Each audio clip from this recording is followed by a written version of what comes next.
नमस्कार दोस्तों, मैं अंकित डिजिटल शिक्षा पर आप सभी का हार्दिक स्वागत करता हूं। आज की क्लास में हम चर्चा करने वाले लॉरेंस कोहल वर्ग के ऊपर। लॉरेंस कोहल वर्ग जो नैतिक विकास का सिद्धांत दिया है, जिन्होंने नैतिकता का सिद्धांत दिया है। क्लास बेहद ही महत्वपूर्ण है, क्लास को पूरा देखिएगा। यदि क्लास पसंद आए तो चैनल को एक बार सब्सक्राइब जरूर करें। ठीक है, सिद्धांत चालू करने से पहले हमें समझना होगा कि नैतिकता क्या होती है। ठीक है, अब देखिएगा, बताते हैं कि नैतिकता होती क्या है। तो आप कहेंगे नैतिकता वह गुण है। नैतिकता क्या है? कहेंगे नैतिकता वह गुण है जो हमें सही और गलत के मध्य अंतर करना सिखाता है। अगर हमें सही क्या गलत है और क्या सही ये पता ही नहीं होगा, मतलब हमारे अंदर नैतिकता नहीं है। और भैया कहेंगे नैतिकता का विकास होता कैसे है? आप कहेंगे भैया जो नैतिकता का विकास है वो सामाजिक परिवेश में, यानी कि समाज के द्वारा ही हमें नैतिकता का विकास होता है। समझिएगा, जैसे कि ये कोई एक छोटा सा बालक है, बालक की उम्र 1 वर्ष है। ये उसके पिताजी, आपने देखा होगा एक छोटा सा बालक अपने से बड़ों को मारने के लिए दौड़ पड़ता है कभी कभी, अगर आप उसकी किसी चीज को ले लेते हैं।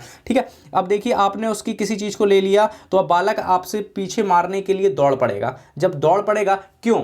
क्योंकि बालक को पता ही नहीं है कि भैया अपने से बड़ों को नहीं मारा जाता, वह गलत बात होती है। बालक में नहीं होती नैतिकता। जब यह बालक की उम्र जैसे जैसे बढ़ेगी, 4 वर्ष का होगा, 5 वर्ष का, 10 वर्ष का, तो उसमें उसी प्रकार से नैतिकता का विकास होता चला जाएगा। ठीक है, तब बालक अंतर करने लगेगा कि क्या सही है और क्या गलत है। समझ में आया आपको कि नैतिकता क्या होती है? तो नैतिकता वह गुण है जिसमें हमें सही और गलत की पहचान होती है और बच्चे अपने सामाजिक परिवेश में रहकर नैतिकता का विकास करते हैं।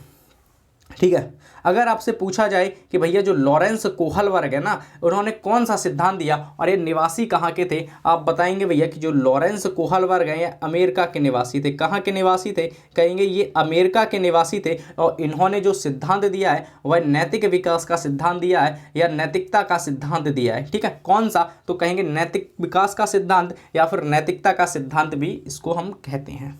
ठीक है, अब देखिए, जब आप कोई सा भी सिद्धांत दें तो किसी ना किसी चीज़ के ऊपर प्रयोग तो करेंगे ही। जब आप प्रयोग करेंगे तो इन्होंने भी तो प्रयोग किया है, तो ये इन्होंने किसके ऊपर प्रयोग किया? आप कहेंगे भैया क्वेश्चन पूछा जाए कि लॉरेंस कोहल वर्ग ने किसके ऊपर प्रयोग किया, आप कहेंगे बालकों के ऊपर प्रयोग किया। किसके ऊपर? तो बालकों के ऊपर इन्होंने प्रयोग किया। अब देखिए कितने बालकों के ऊपर, आप कहेंगे 10 से 13 बालक थे। कहीं कहीं ये संख्या आपको 16 भी लिखी मिलती है। ठीक है, तो 10 से 13 बालकों के ऊपर प्रयोग किया और इन बालकों की जो उम्र थी वो 16 वर्ष थी। ठीक है, और बालकों की उम्र 16 वर्ष थी, बालकों की संख्या 10 से 13 हुआ करती थी। और ये करते क्या थे? देखिएगा, समझिएगा, ये करते क्या थे उस चीज़ को हम पूरा समझते हैं। और एक इनकी कहानी है जो जिससे क्वेश्चन बनते हैं, उस कहानी को समझते हैं। देखिए, एक कोई क्लासरूम लेते थे ये, और इस क्लासरूम में ये 10 से 13 बालकों को बैठाते थे और उन बालकों को कुछ कहानियां सुनाते थे। और उन्हीं कहानियों में से एक सुप्रसिद्ध कहानी है हिंज की कथा।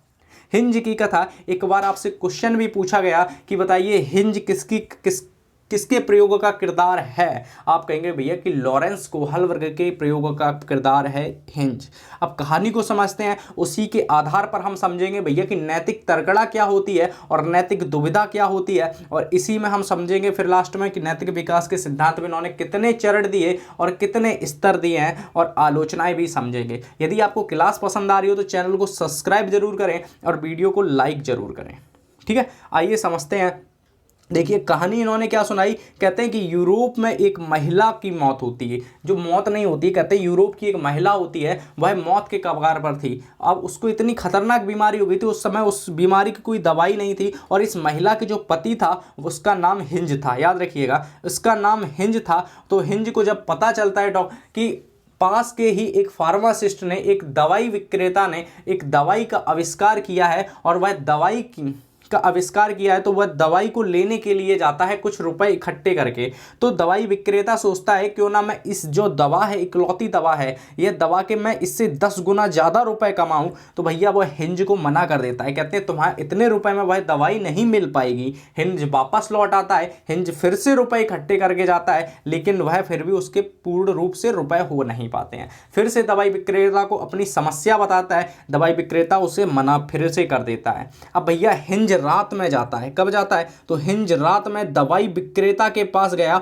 और उसका चैनल, उसकी दुकान का शटर तोड़ के उसकी दुकान में चोरी कर लेता है। भैया हिंज जब चोरी कर लेता है तो इसी आधार पे लॉरेंस कोहलबर्ग ने दो चीजें पूछी। एक क्वेश्चन पूछा, बताइए कि यहाँ पे जो हिंज है इसका चोरी करना सही है कि अगर चोरी करना सही है, क्योंकि अगर आप चोरी करोगे तो आपको सजा मिलेगी, ठीक है। अगर चोरी नहीं की तो उसकी पत्नी मर जाएगी। अगर यहाँ पे हिंज ने चोरी की तो उस दुकान विक्रेता ने भी तो रुपए बढ़ाए हैं, वो भी गलत है।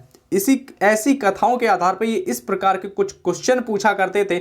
और देखिएगा, इसी कहानी के आधार पर लॉरेंस कोहलबर्ग दो बातों पर बेहद ही ध्यान दिया करते थे ज़्यादातर, जिसके आधार पर लोग इनके क्वेश्चन के आंसर देने में इन दो बातों में फंसा करते थे, इन चीज़ों में फंसा करते थे। और पूरा का पूरा जो सिद्धांत है नैतिक विकास का सिद्धांत, वह नैतिक दुविधा और नैतिक तर्कणा के ही आसपास घूमता है, ठीक है।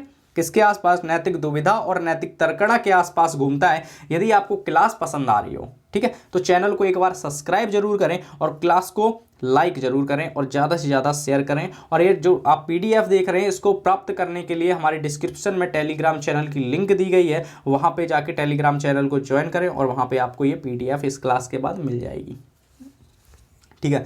अगर आपसे कहा कि भैया नैतिक दुविधा क्या होती है, इन्होंने जब क्वेश्चन पूछा तो बालकों के मन में एक विचार आया। विचार क्या था कि अगर मैं कहता हूं हिंज सही है तो सही तो दुकान वाला भी नहीं है, क्योंकि उसने भी तो दुकान जो दवाई थी उसके 10 गुना ज़्यादा दाम बढ़ाए। बालकों के मन में इस प्रकार की जो दुविधाएं थी वो उत्पन्न होने लगी कि हम सही किसको बताएं और गलत किसको बताएं, ठीक है। जब आप सही और गलत के मध्य एक अंतर नहीं कर पाते, आप कोई सा भी डिसीजन नहीं ले पाते किसी प्रकार का।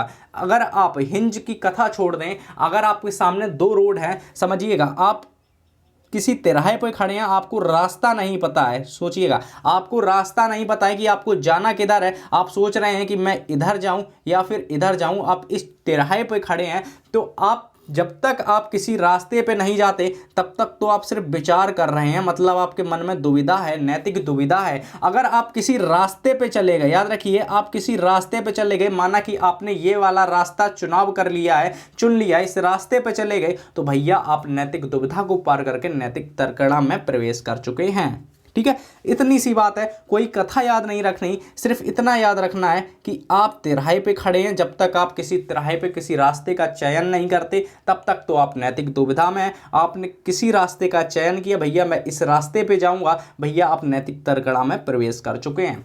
और देखिएगा, सीटीटी कभी साधारण से प्रश्न नहीं पूछता है, बिल्कुल सीधे से प्रश्न नहीं पूछता है। इस सिद्धांत से भी काफ़ी प्रश्न आए हैं, लेकिन घुमा फिरा के पूछता है, हमेशा याद रखिएगा, घुमा फिरा के प्रश्न पूछता है। एक बार जनवरी में, इससे पहले जो पिछली बार जो आखिरी वाला जो पेपर पे था, ऑफलाइन जो सीटेट हुआ था, उसमें लॉरेंस कोहलबर्ग की तीसरी अवस्था से क्वेश्चन आए थे, ठीक है। काफ़ी घुमा फिरा के क्वेश्चन आए थे, उसमें आए थे, इसलिए ध्यान रखिएगा, बेहद ही महत्वपूर्ण सिद्धांत है, क्लास को पूरा देखिएगा। तो हमने आपको बताया कि नैतिक दुविधा क्या होती है और नैतिक तर्कणा क्या होती है। अगर आपसे एग्जामिनर क्वेश्चन पूछे कि बताइए भैया लॉरेंस कोहलबर्ग के सिद्धांत में कितने चरण हैं, आप कहेंगे भैया कि 3 चरण हैं। कितने चरण हैं? आप कहेंगे 3 चरण इन्होंने दिए हैं, और प्रत्येक जो 3 चरण बताए और प्रत्येक 3 चरणों के 2-2 स्तर बताए हैं। मतलब अगर आपसे स्तर पूछा जाए कुल, आप कहेंगे 6 स्तर हैं। अगर आपसे चरण पूछे जाएं, आप कहेंगे लॉरेंस कोहलबर्ग ने 3 चरण बताए और प्रत्येक चरण के 2-2 स्तर बताए हैं, ठीक है, याद रखिएगा। अब हम पहले स्तर के ऊपर चर्चा करते हैं, पहले चरण के ऊपर चर्चा करते हैं। प्राथमिक स्तरों में पहले स्तर के ऊपर चर्चा करते हैं। पहला स्तर, अगर आपसे उम्र पूछी जाए कब से कब तक चलती है, इसकी एज क्या है, आप बताएंगे भैया 4 वर्ष से 10 वर्ष तक इसकी एज है। कितनी है? तो कहेंगे 4 वर्ष से 10 वर्ष तक की इसकी एज है। और इसका नाम क्या है? आप कहेंगे भैया पूर्व रूढ़िगत अवस्था। कहीं कहीं प्राक भी लिखा मिलेगा, पीडीएफ में प्राक लिखा है और यहाँ पे पूर्व लिखा है, दोनों ही हमने लिख दिए। तो प्राक रूढ़िगत नैतिकता की अवस्था होती है, पूर्व पारंपरिक चरण भी होता है। लेकिन देखिए, हिंदी में नाम ज़्यादा कोशिश ना करें याद करने, क्योंकि सीटेट नाम घुमा देता है हिंदी के, लेकिन इंग्लिश के नाम जरूर याद रखें। इंग्लिश में भैया नाम नहीं घुमा पाता है। तो याद रखिएगा, प्री कन्वेंशनल स्टेज आपकी कब से कब तक है? तो 4 से 10 वर्ष तक है। अगर आपसे यहाँ से क्वेश्चन पूछे तो एग्जामिनर क्वेश्चन पूछेगा कि भैया बताइए कि वह कौन सी अवस्था है जिसमें नैतिकता क्या होती है, शून्य होती है। जिसमें नैतिकता शून्य होती है आप कहेंगे भैया स्तर पहला है, प्री कन्वेंशनल स्टेज है वो, ठीक है। इसमें क्या होता है कि अगर आपसे एक और क्वेश्चन पूछे बताइए नैतिक जो तर्कणा है, बताइए नैतिक तर्कणा है कि दूसरे लोगों के मानकों के अनुसार किसमें निर्धारित होती है, आप कहेंगे भैया प्राक रूढ़िगत या प्राक संप्रत्यात्मक अवस्था में भी होती है। इसका एक और नाम है प्राक संप्रत्यात्मक अवस्था, भी इसी का नाम है, याद रखिएगा, ठीक है। देखिए इस अवस्था में नैतिकता शून्य होती है और यानी कि बच्चों को सही और गलत के विषय में पता ही नहीं होता।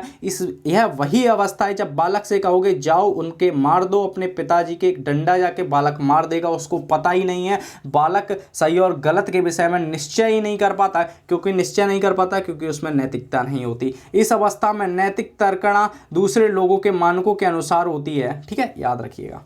अब देखिएगा इसके चरण के ऊपर चर्चा करते हैं। पहला स्तर तो देख लिया भैया, इसके दो तो चरण होंगे, एक और दो, ये दोनों चरणों के ऊपर हम चर्चा करते हैं। अब देखिए पहले चरण के ऊपर चलते हैं। अगर आपसे क्वेश्चन पूछा जाए कि बताइए प्री कन्वेंशनल जो स्टेज है 4 से 10 वर्ष तक चलती है, उसका पहला चरण क्या है, आप कहेंगे भैया दंड एवं आज्ञा पालन। इसके नाम से ही पता चलता है कि भैया दंड एवं आज्ञा पालन, कहते हैं इसमें बच्चों की नैतिकता सजा और आज्ञा पालन पर आधारित होती है। समझिएगा कि बोल क्या रहा है, कहते हैं इसमें बच्चों की नैतिकता किस पे, कहेंगे सजा और आज्ञा पालन पर। हेड अंडरलाइन करिएगा कि सजा और आज्ञा पालन पर आधारित होती है।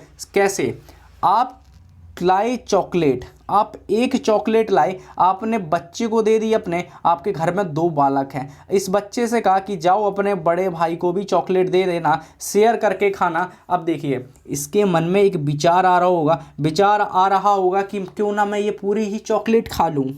जब भैया इसके मन में विचार आ रहा होगा, परंतु सुनिएगा, परंतु इसके मन में दूसरा भी तो विचार आ रहा होगा। बालक अपने विचारों के मध्य क्या है, नैतिक दुविधा में पड़ा हुआ है। यही नैतिक जो दुविधा है, यही पूरी जान है इनके सिद्धांत की, लॉरेंस कोहलबर्ग के। बालक डिसाइड नहीं कर रहा है अभी तक कि मैं चॉकलेट शेयर करूं या खुद पूरी खाऊं। अगर मैंने शेयर नहीं करी, अगर मैंने चॉकलेट ये अपने भाई को नहीं दी तो पिताजी बहुत पीटेंगे। तो बालक क्या करता है, अब उस डांट से बचने के लिए, उस पिटाई से बचने के लिए अपने बड़े भाई को भी चॉकलेट शेयर करता है। मतलब क्या है कि बालक दंड से बचने के लिए उसमें नैतिकता का विकास हो रहा है। क्वेश्चन आपसे पूछा जाए कि भाई किस चरण में बालक में दंड एवं आज्ञा पालन करता है, आप बताएंगे प्रथम चरण है, किसका है, तो कहेंगे प्री कन्वेंशनल स्टेज का है, ठीक है। देखिए दूसरा क्या है, दूसरा चरण क्या है, कहते हैं साधनात्मक, अलग अलग लिख गया है लेकिन है वो पूरा साधनात्मक, पूरा एक है, साधनात्मक सापेक्षता तथा उन्मुखता। इसका मतलब क्या है कि देखिए आपने कहावत सुनी होगी बहुत फेमस की आंख के बदले आंख वाली कागज, एक और कहते हैं कि जैसे को तैसा वाली। अगर आपने बालक को एक चाटा मारा है तो बालक भी आपको मारेगा। अगर बालक ने आपकी, छोटा बच्चा है, उसने आपकी अगर किसी चीज़ को फेंक दिया, आप भी उसकी किसी चीज़ को फेंक दीजिए, तो देखिए वह बालक होगा, जो बच्चा होगा, वह सोचेगा, वह समझेगा अगली बार से कि मैंने इनकी किसी चीज़ को फेंका तो ये फिर से मेरी किसी चीज़ को फेंकेंगे। तो बालक वह अपनी हरकतें, अपने कार्य उस प्रकार के करना बंद कर देगा। उदाहरण भी हमने आपको दिए हैं, आपको इसलिए ये सारी चीज़ें मैंने लिख के दी हैं इसमें, क्योंकि अगर जब मैं आपको PDF दूंगा तो उसी प्रकार से आपको याद भी रहे, ठीक है। तो जैसे को तैसा वाली स्टेज क्या है, कहते हैं स्टेज छोड़िए, ये लेवल है, ठीक है, चरण है, ठीक है। चरण क्या है, दूसरा चरण है, दूसरा लेवल है।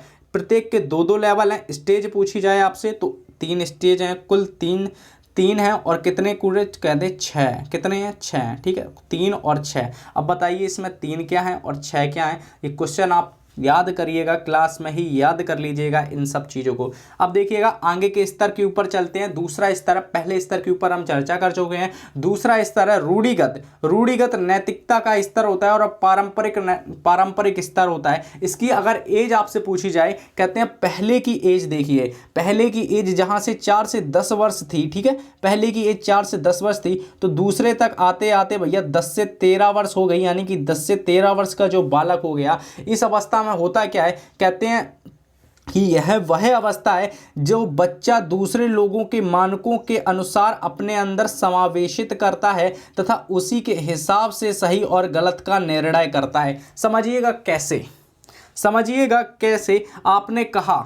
आपने कहा कि भैया रेड लाइट क्रॉस करना गलत बात होती है, कभी भी हमें रेड लाइट का उल्लंघन नहीं करना चाहिए, क्योंकि जब हम रेड लाइट का उल्लंघन करते हैं तो हमारा एक्सीडेंट हो सकता है। ठीक है, अगर हम रोड क्रॉस कर रहे हैं तो हमें रेड लाइट और ग्रीन लाइट देख के ही चलना चाहिए। ठीक है, अब देखिएगा, इतना समझिएगा, क्योंकि दूसरे लोगों ने बताया कि भैया रेड और ग्रीन लाइट को देख के ही हमें चलना चाहिए रास्ते पे। ठीक है, बालक के दिमाग में ये बात बैठ चुकी है। अभी समझिएगा, बालक के दिमाग में ये बात बैठ चुकी है, तो इसीलिए हम पहले स्तर पर, पहले चरण पे चर्चा करते हैं दूसरे के। ठीक है, आइए, अगर आपसे पूछा जाए कि बताइए कि दूसरा चरण क्या, सॉरी पहला चरण क्या है, तो कहेंगे भैया अच्छा लड़का या अच्छी लड़की। कहते हैं good boy and good girl.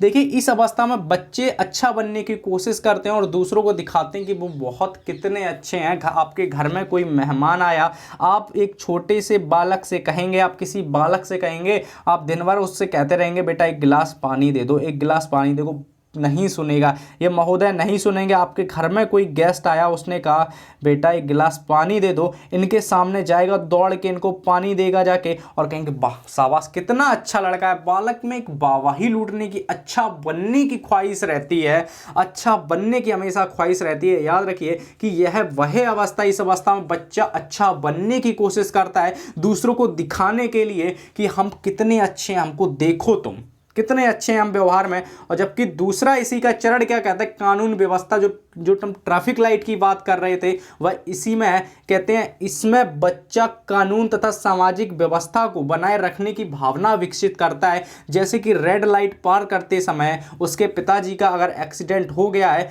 इसलिए वह क्यों हो गया, क्योंकि वह लाइट को देख कर नहीं चल रहे थे। याद रखिएगा, उसके दिमाग में एक बात बैठ चुकी है।